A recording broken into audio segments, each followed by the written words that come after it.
The Book of the Damned, by Charles Hoyfort, Chapter 17J. The clouds of tornadoes have so often been described as if they were solid objects that I now accept that sometimes they are.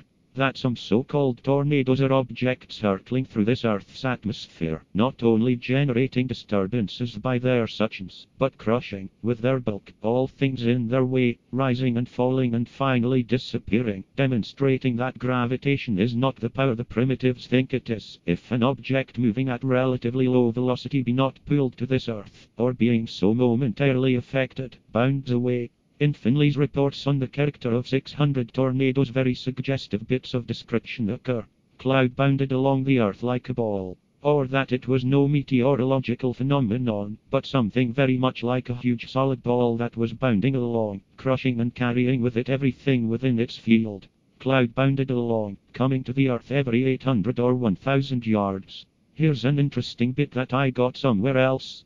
I offer it as a datum in superbiology, which, however, is a branch of advanced science that I'll not take up, restricting to things indefinitely called objects.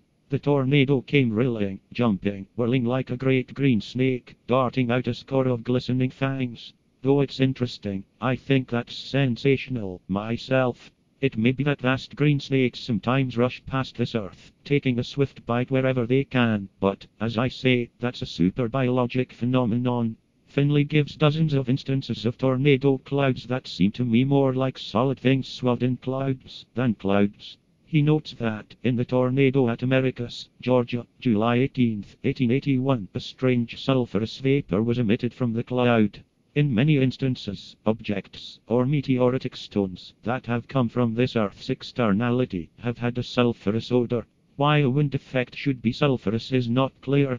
That a vast object from external regions should be sulphurous is in line with many data. This phenomenon is described in the Monthly Weather Review, July 1881, as a strange sulphurous vapor, burning and sickening all who approached close enough to breathe it. The conventional explanation of tornadoes as wind effects, which we do not deny in some instances, is so strong in the United States that it is better to look elsewhere for an account of an object that has hurtled through this Earth's atmosphere, rising and falling and defying Earth's gravitation.